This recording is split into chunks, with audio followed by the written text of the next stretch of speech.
Hello friends, ओम श्री गणेशाय नमः। ओम नमः शिवाय। आप सभी का स्वागत है आपके अपने यूट्यूब चैनल पर। फ्रेंड्स, आज हम आपको इस वीडियो में बताने जा रहे हैं श्रावण मास महात्म की 19वें अध्याय की कथा के बारे में, जिसको सुनने मात्र से ही होगी आपकी सभी मनोकामनाएं शीघ्र ही पूर्ण और मिलेगी सभी कष्टों से मुक्ति।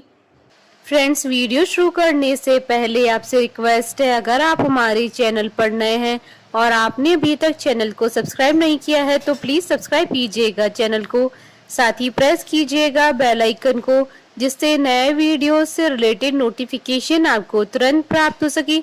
और वीडियो पसंद आने पर वीडियो को लाइक और शेयर जरूर कीजिएगा ताकि सभी भक्तों को इस वीडियो का लाभ प्राप्त हो सके। और कमेंट बॉक्स में ओम नमः शिवाय जरूर लिखिएगा। श्रावण मास महात्म सभी प्रकार के विघ्नों का नाश करने वाले तथा सारी सृष्टि का पालन करने वाले श्री गणेश जी तथा ज्ञान के दाता देवी श्री सरस्वती जी तथा सब पुराणों के कर्ता श्री व्यास जी तथा श्री गुरुदेव जी के चरण कमलों में नमस्कार करके भगवान की श्रद्धा और भक्ति रस में डूबे हुए श्रावण मास महात्म की कथा कहती हूँ। श्रावण मास की दोनों पक्षों की एकादशियों की व्रतों का वर्णन तथा विष्णु पवित्र रोपण विधि। ईश्वर बोले, हे महामुनि, अब मैं श्रावण मास में दोनों पक्षों की एकादशी तिथि को जो किया जाता है उसे कहता हूँ, आप सुनिए। हे वत्स, रहस्यमय अति श्रेष्ठ महान पुण्य प्रदान करने वाले तथा महापातकों का नाश करने वाले इस व्रत को मैंने किसी से नहीं कहा है। यह एकादशी व्रत श्रवण मात्र से ही मनुष्यों को वांछित फल प्रदान करने वाला, पापों का नाश करने वाला, सभी व्रतों में श्रेष्ठ तथा शुभ है। इसे मैं आपसे कहूंगा, आप एकाग्रचित होकर सुनिए। दशमी तिथि में प्रातः काल स्नान करके शुद्ध होकर संध्या आदि कर लें और वेद वेता पुराणज्ञ तथा जितेंद्रिय विप्रों से आज्ञा लेकर 16 उपचारों से देवादिदेव भगवान का विधिवत पूजन करके इस प्रकार प्रार्थना करें, हे पुंडरीकाक्ष, मैं एकादशी को निराहार रहकर दूसरे दिन भोजन करूंगा।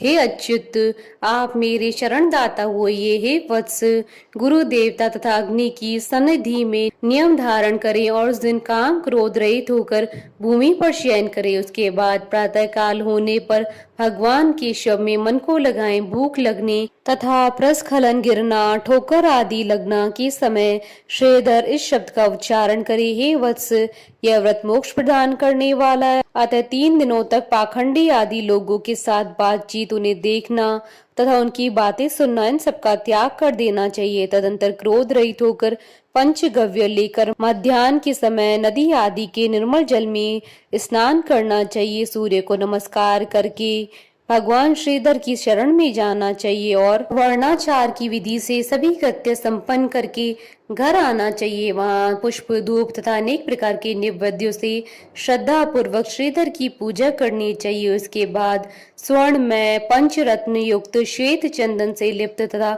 2 वस्त्रों से आच्छादित कलश को स्थापित करके और शंख चक्र गदा युक्त देवादिदेव श्रीधर की प्रतिमा स्थापित कर उनकी पूजा करके गीत वाद्य तथा कथा के श्रवण के साथ रात्रि में जागरण करना चाहिए।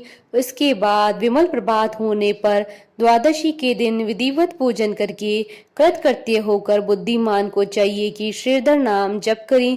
उसके बाद उन शंख चक्र और गदा धारण करने वाले देव देवेश श्रीधर की पुनः पूजा करे और स्वर्ण दक्षिणा सहित कलश ब्राह्मण को दान करे। उस समय ब्राह्मण को विशेष करके नवनीत अवश्य प्रदान करे। इस प्रकार प्रार्थना करें, भगवान श्रीधर, आज आप मुझ पर प्रसन्न हो और मुझे अच्युतम लक्ष्मी प्रदान करें। हे मुनि श्रेष्ठ, इस प्रकार उच्चारण करके जगत गुरु श्रीधर से प्रार्थना करके श्रेष्ठ ब्राह्मणों को भोजन कराकर अपने सामर्थ्य अनुसार दक्षिणा देनी चाहिए। उसके बाद सेवकों आदि को भोजन कराकर गाय को घास खिलानी चाहिए। इसके बाद मित्रों तथा बंधु बांधवों समेत स्वयं भोजन करना चाहिए। हे सनत कुमार, मैंने आपको यह श्रावण मास की शुक्ल पक्ष की एकादशी व्रत विधि बतला दी। इसी प्रकार कृष्ण पक्ष की एकादशी भी करना चाहिए। दोनों व्रतों में अनुष्ठान समान है, केवल देवताओं के नाम में भेद है। जनार्दन मुझ पर प्रसन्न हो, यह वाक्य बोलना चाहिए। शुक्ल पक्ष के देवता श्रीधर हैं और कृष्ण एकादशी के देवता जनार्दन हैं। हे सनत कुमार, यह मैंने आपसे दोनों एकादशियों के व्रत का वर्णन कर दिया। इस एकादशी व्रत के समान पुण्य व्रत न तो कभी हुआ है और न ही कभी होगा। आपको यह व्रत गुप्त रखना चाहिए और दुष्ट हृदय वाले को नहीं प्रदान करना चाहिए। ईश्वर बोले, हे सनत कुमार, अब मैं द्वादशी तिथि में होने वाले श्री हरि के पवित्रारोपण व्रत का वर्णन करूंगा। पिछले अध्याय में देवी की कही गई पवित्रारोपण विधि के समान ही इसका भी पवित्रारोपण है। इसमें जो विशेष बात है उसे मैं बताऊंगा, सावधान चित्त होकर सुनिए। हे महामुनि, इस व्रत के लिए जो अधिकारी बताया गया है उसे आप सुने। ब्राह्मण, क्षत्रिय, वैश्य, शूद्र तथा स्त्री, इन सभी को अपने धर्म में उपस्थित रहकर भक्ति पूर्वक पवित्रारोपण करना चाहिए। ध्वज को चाहिए कि अतो देवा अवंतु नो यतो विष्णु वृचक्रमे पृथ्व्या सप्तधामा भी। इस मंत्र से विष्णु जी की पूजा करें। स्त्रियों तथा शूद्रों के लिए नाम मंत्र है जिसके द्वारा वे विष्णु जी की पूजा करें।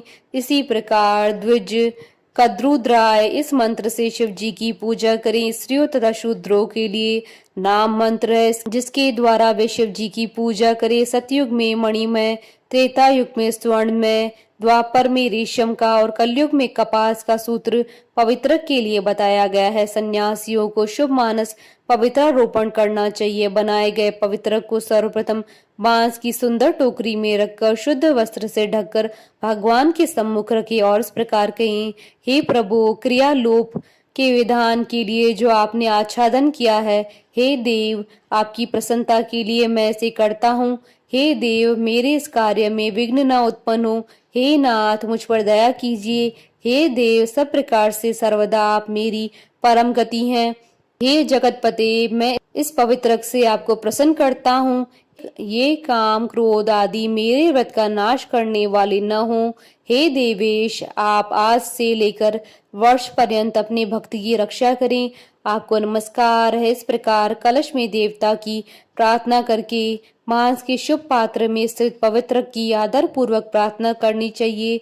हे पवित्रक, वर्ष भर की गई पूजा की पवित्रता के लिए विष्णु लोक से आप इस समय यहाँ पधारें। आपको नमस्कार है।